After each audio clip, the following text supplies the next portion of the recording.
Welcome back to CIA Declassified. It is March 3rd, 2026, and our digital footprints are deeper than ever. Yet the history of how they were first tracked remains shrouded in mystery to most. In the hidden infrastructure of the internet, the NSA and GCHQ found a way to listen to the giants. We'll uncover the secrets of MUSCULAR, the secret tapping of fiber optic links between Google and Yahoo data centers. This program, designated as a Special Source Operations Access Point, proved that your data is never truly at rest. While the public was focused on Prism, the program where the government asked companies for data, MUSCULAR was something entirely different. This wasn't asking, this was taking. It was the digital equivalent of a high-tech heist, where the vault wasn't the server, but the very wires connecting them. How did this program get its name? The designation MUSCULAR was chosen by the NSA's Special Source Operations Division to reflect the strength and flexibility of the access. Unlike traditional taps that target specific users, MUSCULAR allowed the agency to flex its reach across entire networks. Internal documents suggest the name was a nod to the program's ability to bully its way into private infrastructure that was previously thought to be secure. It was about raw power, the power to intercept data in bulk without a single warrant or a please. MUSCULAR turned the global internet backbone into a listening post. The program targeted the internal private clouds of Google and Yahoo because these links were considered private and located outside the US. The agencies operated under Executive Order 12333, which bypassed the need for FISA court oversight. A quote from a leaked NSA presentation slide: current efforts, Google/Yahoo cloud exploitation, success, internal traffic is unencrypted and ripe for the taking, end quote. The program was operated out of a secret access point codenamed DS-200B, located in the United Kingdom.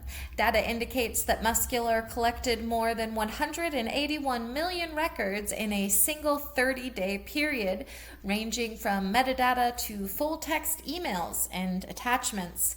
A quote from David Drummond, former chief legal officer at Google: "We are outraged at the lengths to which the government seems to have gone to intercept data from our private fiber networks." End quote. The operation relied on an unnamed telecommunications partner that provided the physical intercept equipment inside the landing stations where undersea cables hit the shore.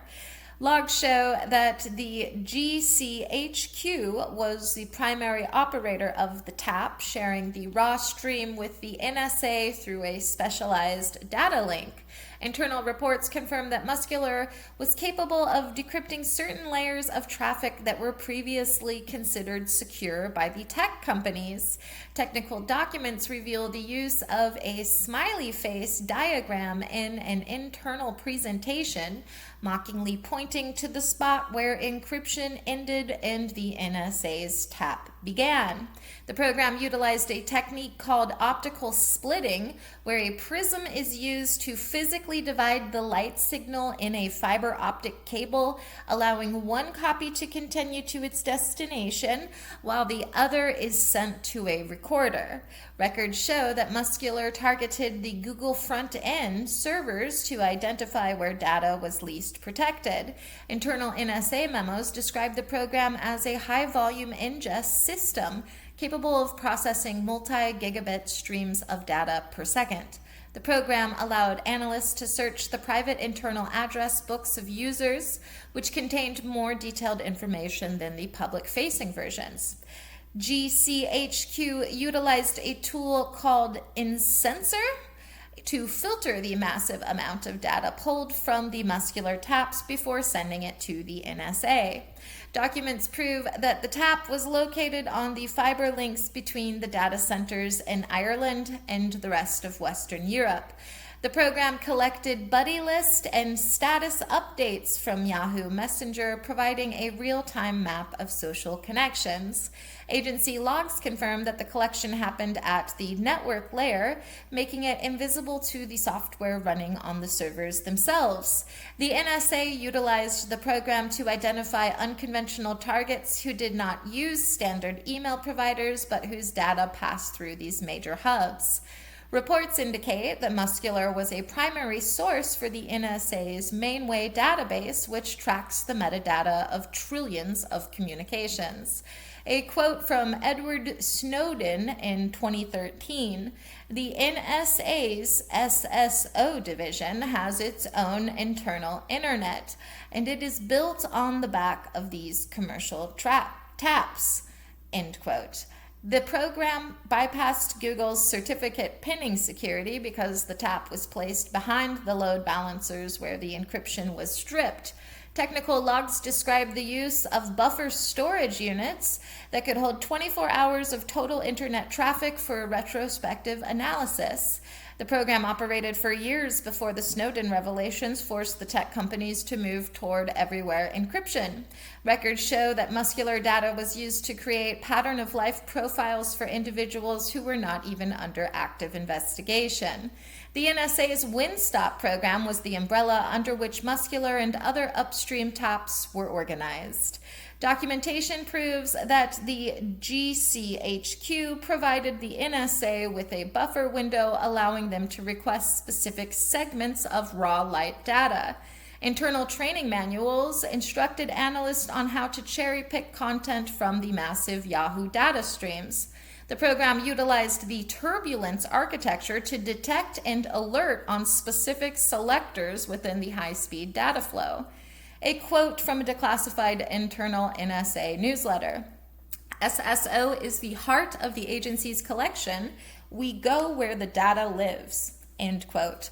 Logs confirm that the tap point DS-200B was disguised as a standard commercial maintenance facility. When we dig into the declassified Muscular files, we find massive gaps.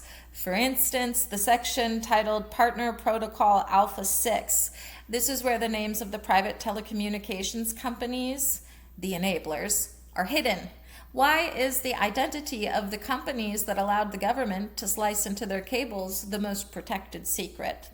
In the world of investigative journalism and tech whistleblowers, the name Level 3 Communications is often whispered as the primary enabler. The rumor is that Alpha 6 hides a formal agreement where Level 3, now part of Lumen, allowed the GCHQ to man in the middle the fiber landing stations in Bude, Cornwall. Insiders speculate the redactions cover the specific financial compensation paid to these corporations for betraying their own network integrity. There is a long-standing gossip thread among former intelligence officers that Muscular was just a distraction from a much larger program called Tempora. The speculation is that the redactions hide the fact that the GCHQ isn't just tapping Google, but has total internet mastery, meaning they store everything for 3 days and metadata for 30. The black ink hides the sheer scale of the storage farms required to hold the entire world's internet traffic at once. There's a persistent theory in the encryption community that Muscular wasn't just about reading emails, but about total cloud mirroring, creating a real-time copy of every digital life in the world to be processed by quantum systems we can't even imagine. The redactions in the mirror protocols are speculated to be the legal justifications for why cloning your entire digital existence isn't technically a search under the law. In the corners of the internet, there are dedicated people who are obsessed with undersea cable tracking. There is a theory amongst them that the NSA's submarine, the USS Jimmy Carter, was actually used to install the physical hardware for muscular and deep water repeaters. These theorists point to the redactions in the installation logistics section as proof that the tap wasn't just on land, but at the bottom of the Atlantic, making the program impossible to audit or dismantle. Was MUSCULAR a success? Tactically, it was a signals intelligence masterstroke. It provided a volume of data that dwarfed any other collection program. Strategically, it was a geopolitical landmine. While it yielded massive amounts of intelligence, its exposure caused a permanent rift between the U.S. government and the tech sector. The project was a success because it allowed the agency to operate upstream, capturing data before it could be protected by the encryption that companies eventually rolled out in response. It successfully demonstrated that physical access to the pipes of the internet is the ultimate trump card. The program successfully provided the intelligence community with a God view of global communications for nearly a decade. It was a success that fundamentally forced Google and Yahoo to encrypt their internal traffic, ironically making the job harder for the NSA in the long run. It proved that no amount of software-side security can withstand a physical breach of the hardware layer. This operation redefined dominance in the information age, showing that the state's reach extends into the very bedrock of the internet. It remains the gold standard for bulk collection, having successfully mapped the digital nervous system of the entire planet. The sheer volume of actionable intelligence derived from these taps saved countless lives by identifying threats before they ever reached a keyboard. As far as technological and operational breakthroughs go, there were quite a few, such as passive optical tapping. The physical prism taps used in MUSCULAR have evolved into nanoscale fiber splitting, allowing intelligence agencies to tap cables without any detectable drop in signal strength. Metadata graphing, the contact chaining developed for the SSO division, led to current social graph predictors, where AI can now predict a person's future location and associates based on their digital footprint years in advance.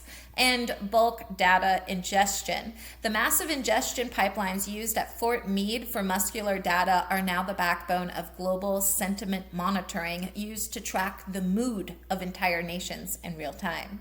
MUSCULAR reminds us that the internet is not a cloud. It is a series of cables, and those cables have owners. In the modern era, when you send a message, remember this. The government didn't need your password. They just needed to own the light. The click, click, click of the switches is the sound of a world where privacy is a secondary concern to operational security. We are all just bits of data flowing through pipes that can be tapped at any moment. The light in the cables is the last frontier of secrecy, and that frontier has already been conquered. Your digital life is a special source for a machine that never turns off. The Prism-Breaker isn't just a program, it's the new reality of the connected age. In the end, the light that carries our thoughts is the same light that betrays them to the watchers in the dark. We are living in a house of glass built on a foundation of fiber optics. No matter how many locks we put on our screens, the light is still leaking through the cracks. Thanks for listening. Stay safe, and remember, the light is always watching. Join us next time as we examine MK Alive.